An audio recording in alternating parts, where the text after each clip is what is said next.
روز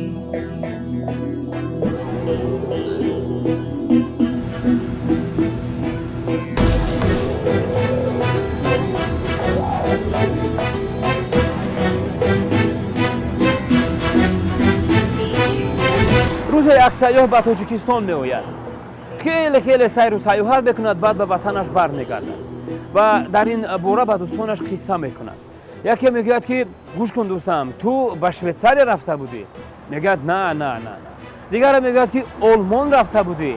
میگوید نه. همینطور یک چند دقیقه دوام میکند و سپس سیاح به دوستانش میگوید که من به تاجیکستان رفته بودم. به تاجیکستان.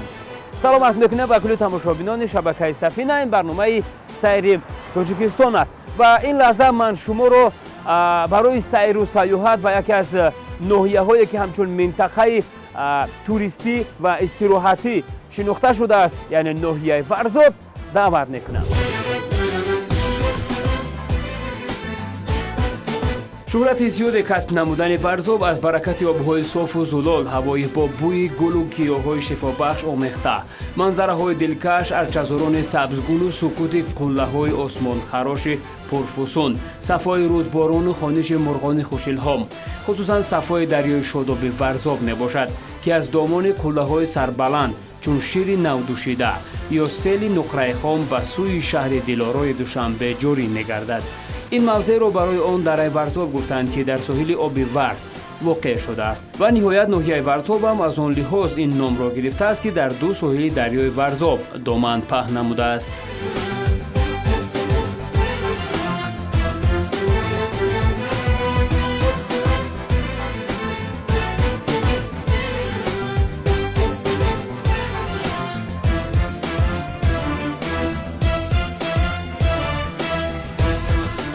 بینندگان عزیز، خاصه آن نفرانی که سیر و سیاحت را دوست می‌دارند، خوب برنامه سیر تاجیکستان است از ناحیه ورزاب و این لحظه ببینید برای به این نقطه رسیدن ما چندین کوه را پس سر کردیم و آمدیم برای دیدن یعنی همین منظره، همین طبیعت زیبا. و من یک پیشنهاد داشتم، وقتی که به ناحیه ورزاب میآیید کوشش کنید که در همین نقطه ها ایستید و فرامده این منظره ها رو از نزدیک ببینید و نوبسته از اون که ما در یکی از نقطه های بلندترین هستیم و اینجا هوا کمی گرم است، ولی این شمال فورم فصل تابستان به کس حلاوت دیگر میبخشد. وطن ای جان، وطن ای دل، وطن ای سرزمینی گل، بهشتی ما، بهشتی ما، بهشتی ما، بهشتی ما. ناحیه ورزاب سال 1934 تأسیس یافته است. مرکزش شهرک ورزاب که تا سال 1959 آن را آبی آچوق می گفتند. ساکنان ناحیه اساساً تاجیکان بوده به کشاورزی، باغداری و چاره‌برداری مشغولند. اهالی ناحیه امروز بیش از 83,000 نفر را تشکیل می دهند. ناحیه مذکور سال 1991 از نو تأسیس یافته با قرار حکومت مملکت از سال 1999 همچون منطقه استراحت و سیاحی اعلام کرده شد. وطن ای جان، وطن ای دل، وطن ای سرزمینی گل، بهشتی ما، بهشتی ما، بهشتی ما، بهشتی ما.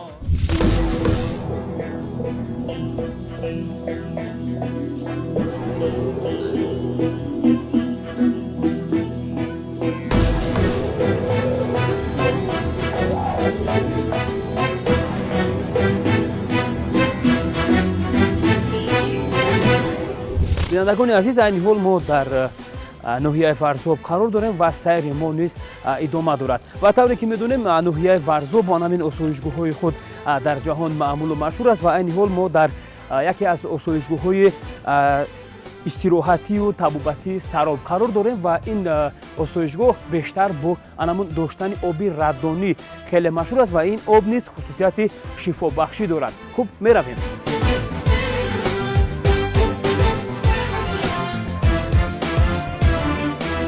السلام علیکم. من محیدین نوروف از شبکه سفینه.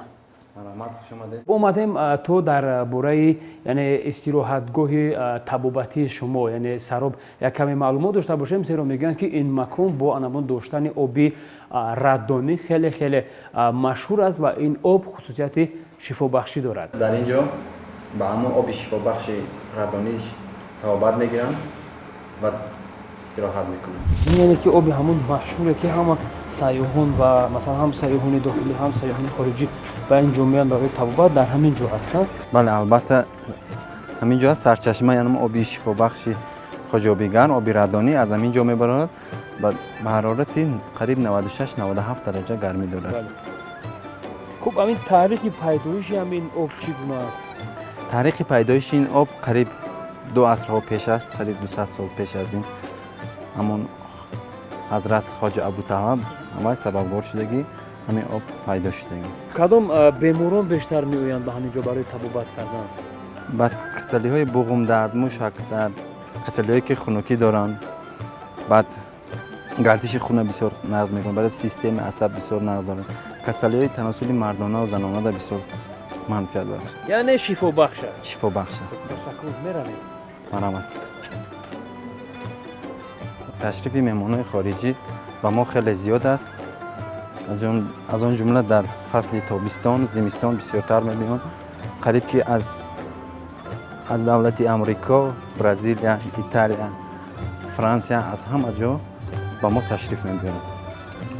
توجیکستان یک کشوری بیشتوسو است و آن همین چشمه ها و کل ها همین آب های شفا بخشش امروز میون مردمی چی داخل و چی خارجی خیلی خیلی نیکی مشهور است. از همین سبب زود می آیند. бале албатта. در حدود آسایشگاه بناها و عمارت‌های وجود دارند که در آنها یک قطار اصول‌های معالجوی و اساساً با استفاده از آب گرم طبیعی شفابخش عملی کرده می‌شود. این آب گرم در ترکیبش میکروالمنت‌ها، مینرال‌ها، مقدار معینی ماده رادیواکتیوی رادون و گرمی طبیعی تا به جوشی رسیده دارد که به بدن آدم تأثیر مثبت می‌رساند.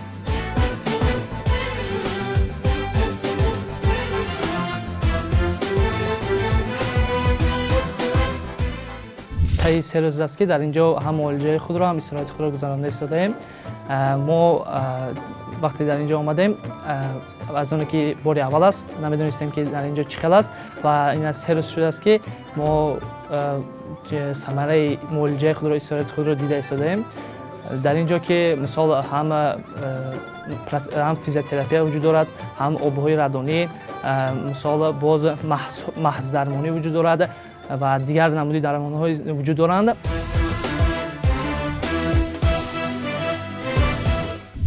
بینندگان عزیز، سیر ما در ناحیه فرزاب همون ادامه دارد و این حال ما در درآمدگاه یکی از انشاءات‌های بزرگ سیاحی و طبابتی این هم باشد خواجه آب گرم قرار داریم و این بنا ببینید در مابین همین دو کوه قرار دارد که اینجا خیلی خیلی زیبا است و خواجه آب گرم این اهمیت عمومی جمهوریوی دارد و از همین رو همه ساله چی سیاحان داخلی و چی سیاحان خارجی منتظم چی در فصل تابستان و چی در فصل زمستان برای استراحت و طبابت گرفتن به همین منطقه می آیند.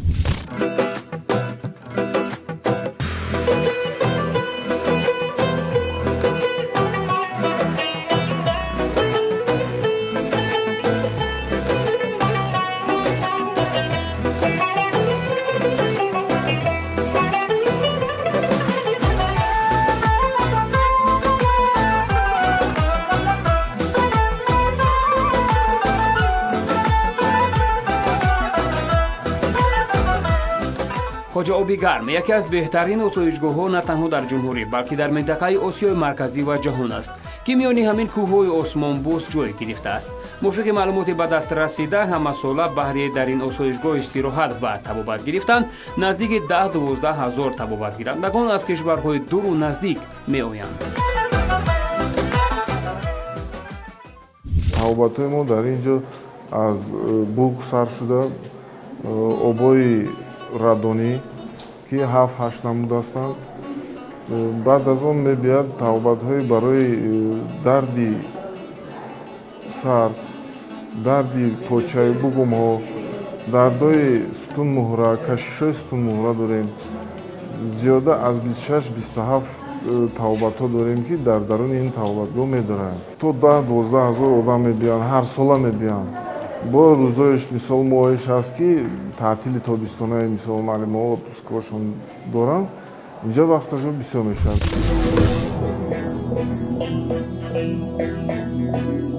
کوه‌های osmonbus و چشمه‌های شفابخش این منطقه دقت سیاحان چه داخلی و چه خارجی را به خود جلب نموده است. همین است که تنها در 7 ماهه سال 2017 به ناحیه از 70,000 نفر سیاحان داخلی و خارجی تشریف آوردند که نسبت به همین دوره سال گذشته 18,500 نفر زیاد است. سال گذشته باشد 86,900 نفر سیاحان از ناحیه ورزاب دیدن نمودند.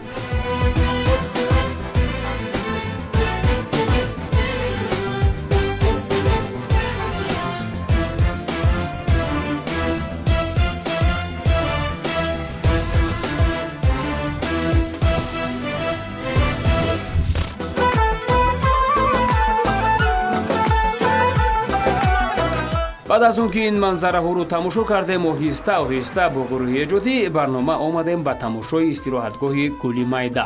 در حدود ناحیه امروز زیاده از 975 عدد منطقه های استراحتی عمومی، 8 عدد لاگرهای استراحتی کودکانه، 1 عدد آسایشگاه طبابتی و استراحتی، 1 عدد مجموعه لیژرانی و سیاحی و 45 عدد حوضهای خرد شناوری ساخته مورد استفاده قرار داده شدند. از سمت خواجه آبی گرم تا آن همین آسایشگاه که نام دارد گل میده ما 25-30 کیلومتر را طی نمودیم و عین حال شاهد آن گردیدیم که اینجا مردم خیلی زیاد جمع آمدند، هم از تاجیکستان و هم بیرون از آن که همه از پای استراحت هستند. خوب ما با استراحت آنها خلل وارد نمیکنیم، تنها از یک طرف میستیم و نظاره میکنیم.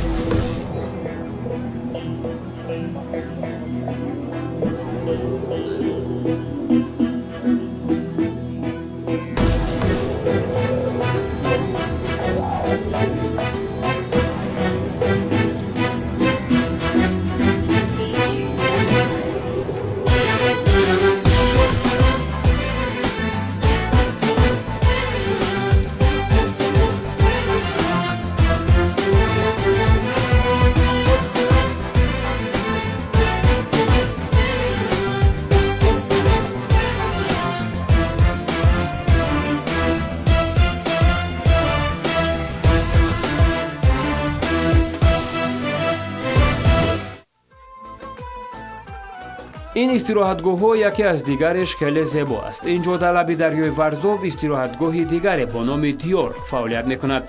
البته دیدن چنین منظره های زیبا به کس حلاوت دیگر میبخشد و هر یک استراحت کننده به مقصد خود حتما که میرسد. یعنی هم استراحت میکند و هم از باد و هوای فورم این منطقه حلاوت میبرد.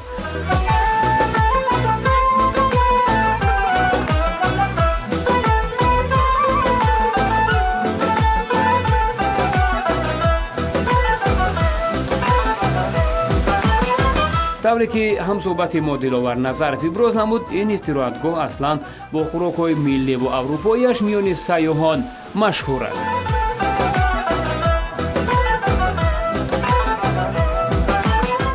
دلاور کمی در باره همین کار خودتون به ما میگفتید؟ بسیار کارمندان اینجا جوانان هستن، میمونه ما هستن. یعنی همه بیشتر جوانان؟ یعنی همه جوانان هستن، میمونه ما بیشتر از اون طرف خارجی و میان.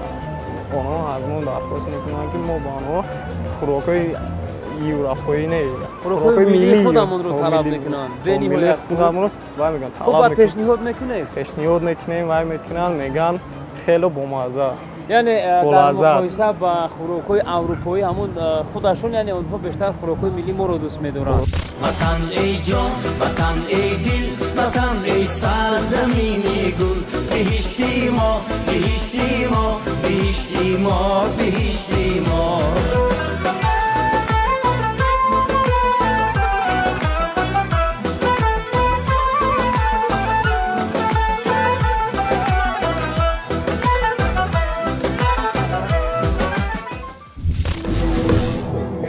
از اون فرصتی که در دست داشتیم کوشش نمودیم تا همه منظره های زیبای ورزاب افسانوی را یک یک دیدن نماییم و را پیش گرفتیم قطقه دریای ورزاب به سوی دیگر منظره های زیبا و افسونکار.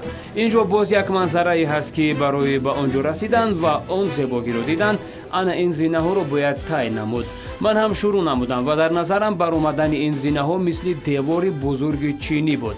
همین قدر میبروی هیچ نه که به آخر برسد. ана як илоҷ карда баромадем. Инҷоро Гулобод меноманд. Воқеан ҳам инҷо обод аст. Ин макон низ миёни меҳмонон хеле машҳур аст.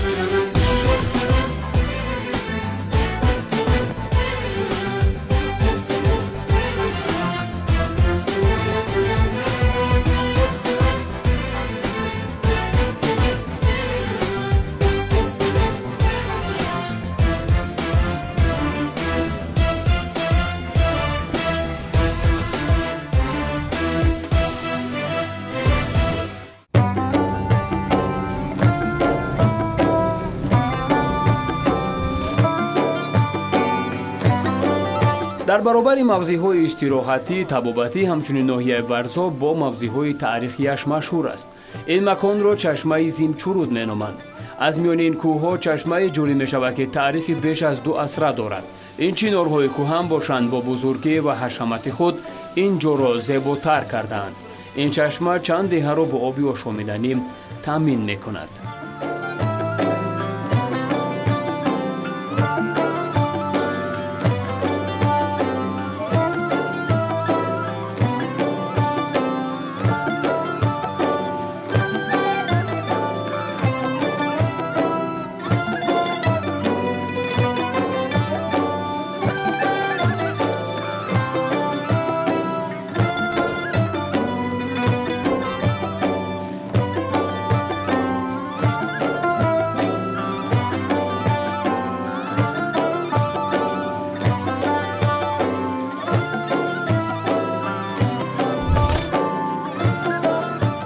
баъд аз тамошои чашмаи Зимчуруд ва нӯшидани оби ширини табиӣ сайри худро идома намудем. ниҳоят расидем ба истироҳатгоҳи Кохи Малика. шаршараҳои сунъӣ, табиати зебо, биноҳои бо як тарҳу усули хоса сохташуда касро ба дунёи дигар мебаранд. ин ҳама зебогиҳо ба ҳусни дараи чаманосои Варзоб ҳусни тоза замм намуда диққати ҳар сайёҳро ба худ ҷалб карда метавонад. ва мо имкон пайдо мекунем ки ин гӯшаи дилрабои ватанро на танҳо баҳри завқ бурдан аз зебогиҳои бемислаш, балки барои баланд бардоштани иқтидори иқтисодии ватанамон низ истифода намоем.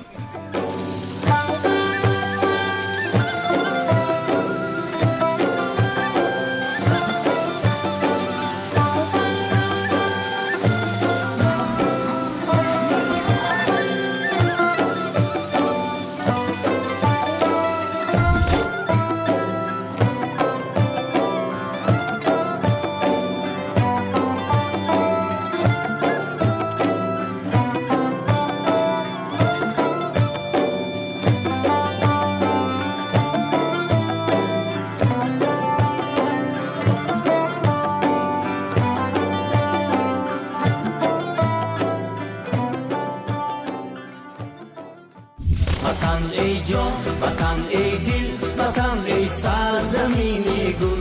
بهشتی ما، بهشتی ما، بهشتی ما، بهشتی ما. хуб бинандагони азиз, хосаву нафароне ки сайру саёҳатро дӯст медоранд, ман як пешниҳод доштам. ҳоло ки фасли тобистон аст, яъне фасли гармо аст ва шумо имконият доред ки ба чунин мавзеъҳо ҳамроҳи дӯстон, наздикон биёед ва анамун рӯзҳои истироҳатии худро хубу хотирмон гузаронед.